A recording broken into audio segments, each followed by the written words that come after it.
This is my 2010 Peugeot RCZ HDI. I was going round a roundabout and an old guy didn't see me and went straight into me, causing all this damage here and here as well. The damage wasn't just cosmetic, it was also mechanical. Every time I turn the wheel, I get this knocking and pulling sensation. So I'm going to attempt to fix this car in an underground car park. So without further ado, let's crack on with that video. Okay, so the car is up in the air. I've got it as high as I can with the tools I've got. She's on the chassis legs just there, and I'm protecting myself with the tyres under there as well. So the first thing I'm going to do is remove all of this under tray. Remove the 10mm bolts holding on the under tray. You've probably noticed that it took me no time at all to get that off, and that is because over time the bolts have got lost, etc.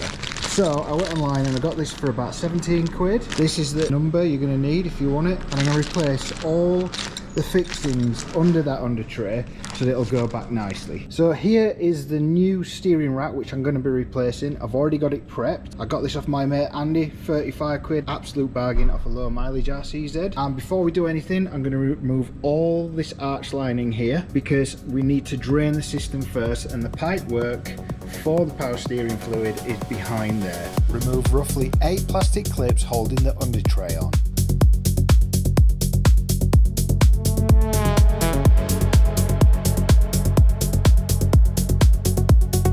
We've got the inner protector guard off, and here is what I was talking about. So what I'm going to do is I'm going to undo this, drain it into a bottle, move the steering wheel left and right until it's all out of the system. Remove one side of the power steering pipe and put it straight into a bottle.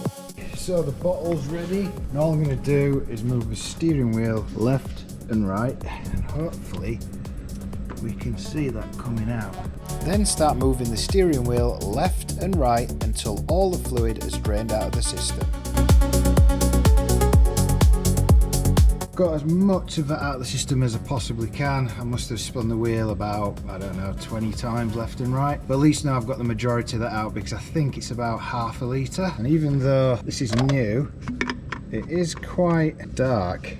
Actually, no, it's not too bad. I think that's the colour it's meant to be. So the next thing I need to do is come to the bottom of the steering wheel, and there is a 10mm bolt there and a couple of caps. So I'm going to release those, and then we should start be able to take this thing out. Remove one 10mm bolt at the bottom of the steering rack, and then remove 2 caps and remove 2 more 10mm bolts.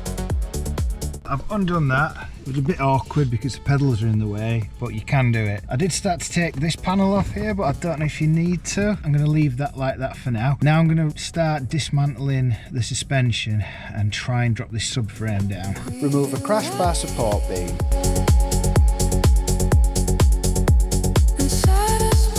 Then remove the drop link bolt.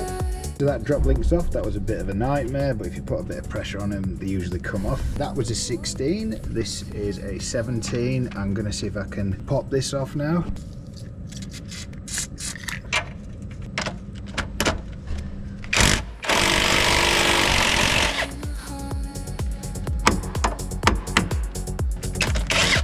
Repeat the same process on the other side. So the tie rods that connect the chassis to the subframe are off, the tie rod end is off, the drop link end is off. This one came off really easy this time. Both sides, there we go, all disconnected. So now I'm going to move on to trying to get this subframe down. Remove the 2 bolts holding on the DPF, then remove the rear engine mount. Then remove the 2 bolts holding on the steering rack. Support the subframe with a jack. Then remove one of the rear support bars. Then start to remove the subframe bolt nearest the hub. So it took me ages to get this bolt out. Look how rusty it is at the top. I had to use heat and a lot of WD-40. So bear in mind you will need to heat this one up, because if you look around this side, water gets in there to the top of the bolt and rusts the top of the bolt so it can't get out of the thread. Probably been doing that for the past half an hour. But anyway, on to the next side. Remove the other side of the support bar. Using heat, remove the final bolt nearest the hub. That should be the subframe disconnected from the car. So I now need to drop the subframe slightly. So this is the sketchy bit. slowly release the jack down. Okay, so that's the subframe dropped by a few centimetres, as it says in the workshop manual. I need to remove one bolt between those two pipes there, and then theoretically she should come out. Remove a single bolt holding in the pipes into the steering rack.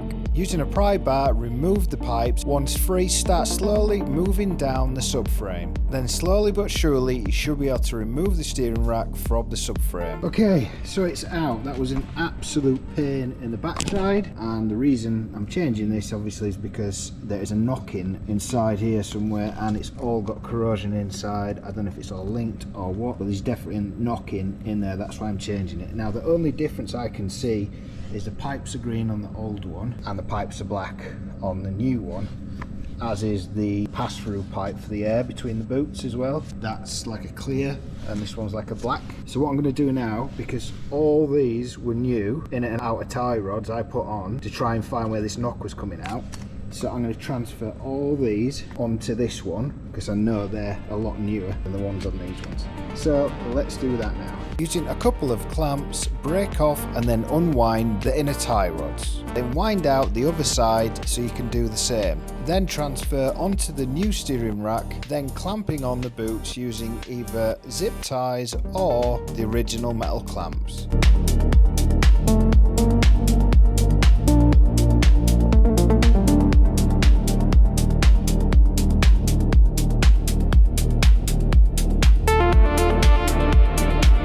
Right, I've now got to thread this back in and tighten everything back up. Slide in the new steering rack.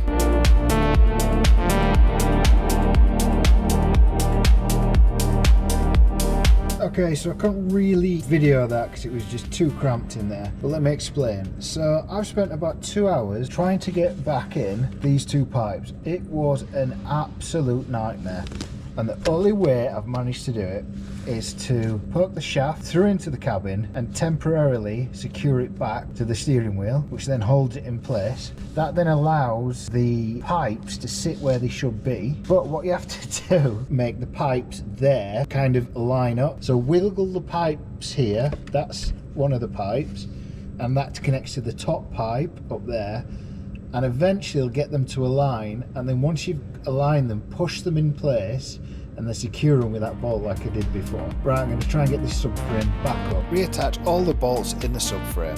Then fill up the steering rack with steering fluid to the max level, located here. While that's warming up, I'm just going to check for leaks, especially from the pipes just up here.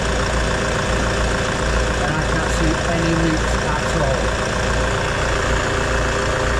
Okay, so it's been about 3 minutes. So what we're supposed to do now is we turn the steering wheel all the way left, really slowly.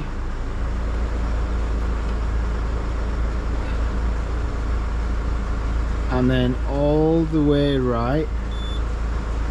Yes, the car, I know. And keep turning right.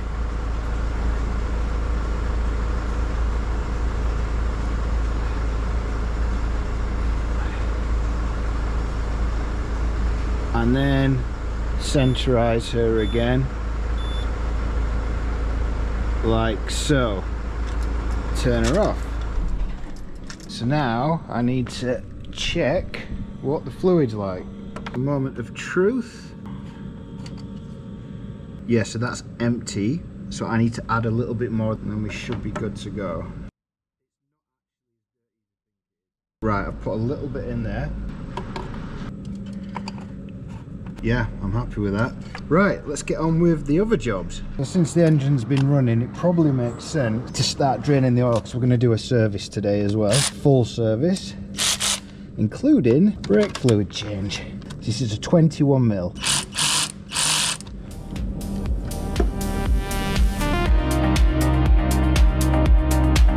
Drain all the oil into an oil pan. Once all the oil is drained out, secure the 21mm nut. Now, since I'm doing a full service, I'm going to be bleeding the brakes. So this is a brake bleeding tool which you can use on your own. And all I'm doing here is filling it up with brake fluid and then pressurising it. You're going to kill me in the comments because you're supposed to do the back brakes first, but the problem is I've only got 2 axle stands. So what I'm going to do, I'm going to bleed the front ones first and then the backs. Here we go, let's see if this actually works. Oh yeah, look at that. Awesome. You can see how dark the old stuff was. I'd say that was very clear. So let's start nipping that up now. I'm just going to release the pressure because I'll put this back on in a minute. Now I'm removing the oil filter, then fitting a new one in place with a new seal, then retightening back in again. I'm using the recommended total oil, filling it up, which is exactly 5 litres for this car. Then I'm removing the diesel filter and fitting a brand new diesel filter. After securing it back down, I'm then changing out the pollen filter. If you want to know how to do this yourself, I've done an in-depth video on how to do it, with all the parts you'll need. Okay, so we're just about done with the service. I'm going to start her up and let her idle for a bit.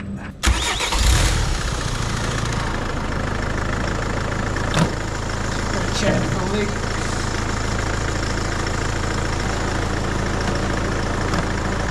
Everything looks all good, so I'm probably going to reset the service light now. As you can see, we've got a spanner there because I had about 50 miles left. So what you do is you press and hold check button here, and then you turn the ignition on, and it should start to count. Can you see it counting? It's counting down for 3, 2, 1, 0.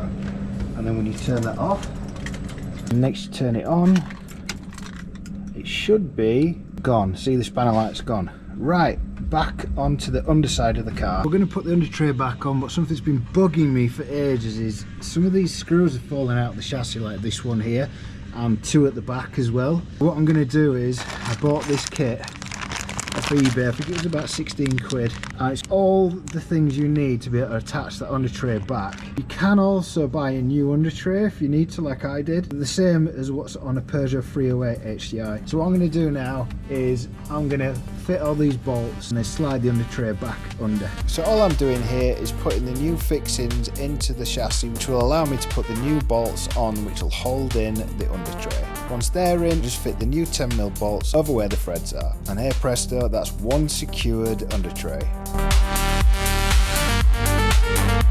Next, back on with the wheels.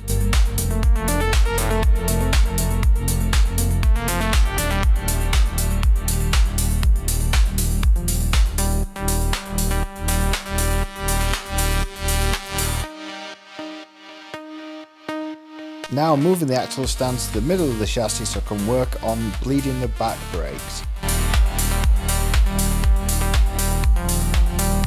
And all I'm doing here is rinse repeating what I did on the front brakes.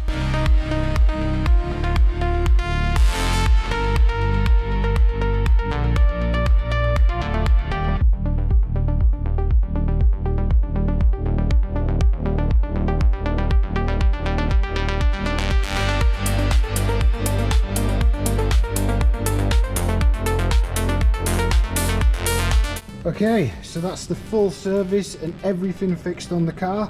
I'm just going to do one little top up of coolant. She uses a tiny bit between services, and I've noticed she uses about 1 litre of oil every 25,000 miles, which I don't think is too bad considering she's a diesel. There we go, all topped up. Right, let's pack everything up and then we'll take her for a test drive. Okay, so this is the first official test drive. I've got roughly an hour and 20-minute drive to work. So let's see if me fitting this has solved all my issues. Let's find out. First I'm going to go over some speed bumps, if there's any knocks. See if I can feel that pulling in the steering rack. Here goes.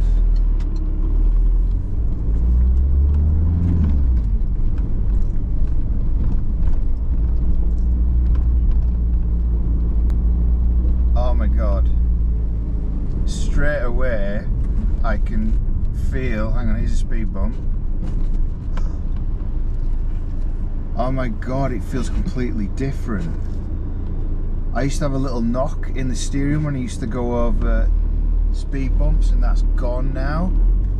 Let's see about setting off, because another thing it used to do would be when I used to turn right and I used to accelerate, it would pull a knock. Let's see if it does it now. Nothing, absolutely nothing. Let's see how she is when I'm doing about 30 miles an hour. Oh yeah. It's just completely different. Right, let's check the brakes. The brakes feel so much more solid as well, which is really cool. Yeah, cruising at 30. Definitely really good. And I can definitely get more steering feel with the small movements. It's a lot slightly lighter as well. It used to be heavier before, but now it's great. It feels, well, the whole front end is literally new now. So this is what it must have felt like when the car came out of factory, and it feels lovely to drive. It really does. Obviously that steering rack has only done 50,000 miles. This chassis now has done 160,000. But oh my god, it feels so much better. Next bit, I'm gonna get onto a motorway and we'll see what she's like at 70 now. First hard corner coming up the slip road. So much better. Right, going up to 70 mile an hour now. Let's see how she holds. Cruise control on.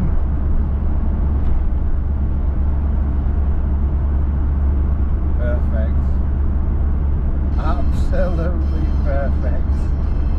Oh, all this stress and worry about what else it could be, and I've finally found it. On my back, rolling around for 10 hours on a concrete floor in an underground car park. I cannot tell you how happy I am.